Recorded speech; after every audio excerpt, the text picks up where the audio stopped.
Hello everyone, আজকে আমি কথা বলবো আপনার একজন স্টুডেন্ট হিসেবে মালয়েশিয়াতে পার মান্থ কত টাকা খরচ হবে বা আপনার মালয়েশিয়াতে এক মাসের জন্য লিভিং কস্ট কত বাজেট রাখতে হবে। সো আপনি যদি একজন স্টুডেন্ট হিসেবে সিঙ্গেল স্টুডেন্ট হিসেবে মালয়েশিয়াতে আসেন তাহলে আপনার প্রথম এবং সব থেকে বড় যে ব্যয়ের খাত সেটা হচ্ছে আপনার room rent.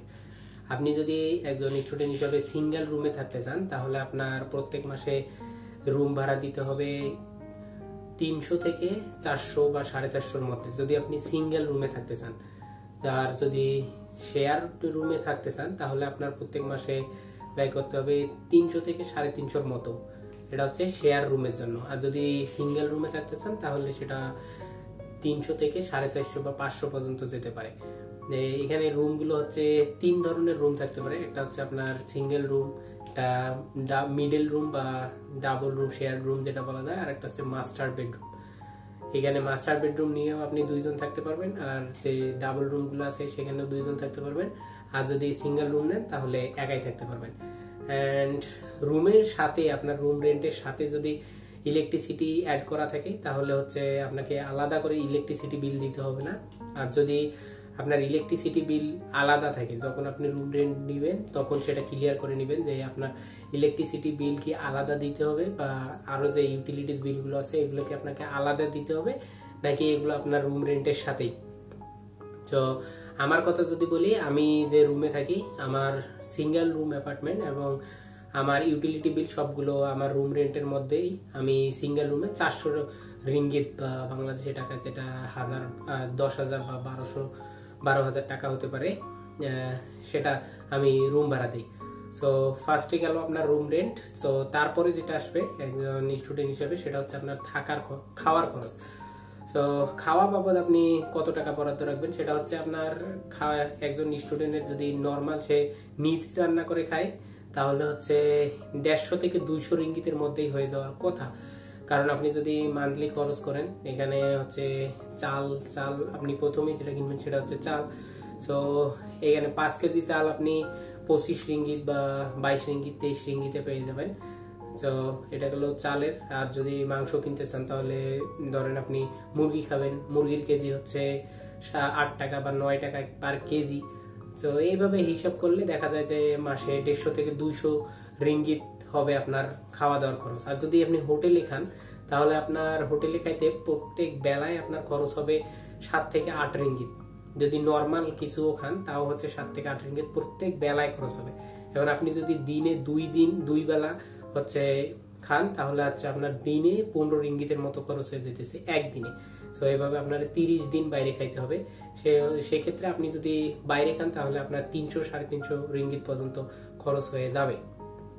So as a student আপনি যদি খুব একটু মেনটেন করে চলতে চান তাহলে নিজে রান্না করে খাওয়াটা অনেক ভালো।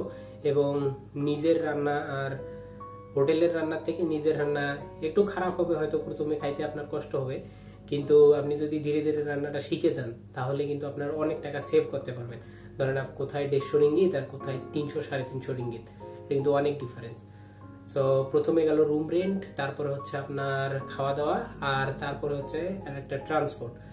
সো এখানে আপনি যদি ভার্সিটির আশেপাশে থাকেন তাহলে আপনার ট্রান্সপোর্ট কস্ট লাগবে না। ধরেন আপনি ভার্সিটি থেকে 5 মিনিট দূরেই থাকেন, সো আপনি হেঁটে হেঁটে যাইতে পারবেন। আর যদি আপনি চান যে না আমি ভার্সিটি থেকে দূরে থাকবো কিন্তু যেখানে আমি পার্ট টাইম জব করি তার আশেপাশে থাকবো, তাহলে কিন্তু আপনার ভার্সিটি আসা যাওয়ার একটা কস্ট আছে।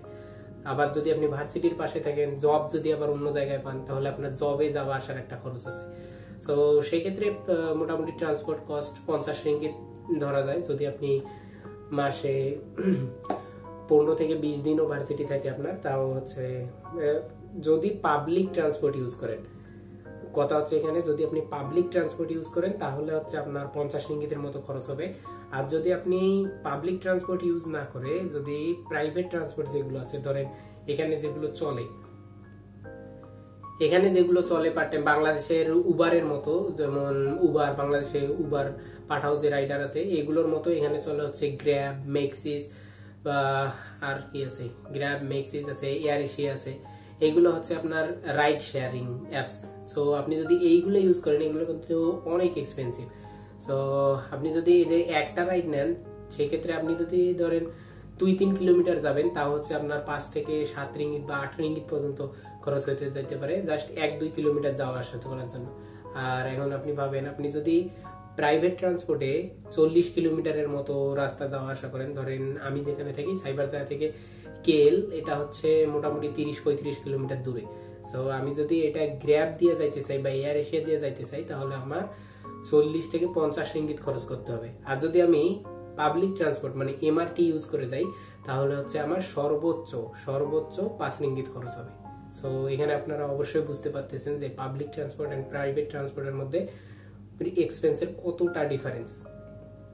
সো এই হলো আপনার স্টুডেন্ট হিসেবে পার মান্থ আপনার খরচ। ফার্স্ট হচ্ছে আপনার রুম রেন্ট 300 থেকে 450-এর মধ্যে, আপনার খাওয়া দাওয়া 150 থেকে 300-র মধ্যে, আর আপনার ট্রান্সপোর্ট কস্ট যদি পাবলিক ট্রান্সপোর্ট ইউজ করেন তাহলে হচ্ছে 50 রিঙ্গিতের ভিতরে হয়ে যাওয়ার কথা। তাহলে অ্যাজ এ স্টুডেন্ট আপনার খরচ হইতেছে 700 থেকে 1000 রিঙ্গিতের ভিতরে। সো এই 700 থেকে 1000 রিঙ্গিত বাংলাদেশের টাকায় কত হইতেছে আপনার, কত আর হবে, 700 থেকে 1000 রিঙ্গিত আপনার 15 থেকে 20,000 25,000 টাকার মতো। সো এটাই আপনার স্টুডেন্ট হিসেবে cost. That's it. Stay tune for next video. যদি আপনি আমার চ্যানেলটা সাবস্ক্রাইব করে না থাকেন তাহলে অবশ্যই সাবস্ক্রাইব করতে ভুলবেন না। Thank you.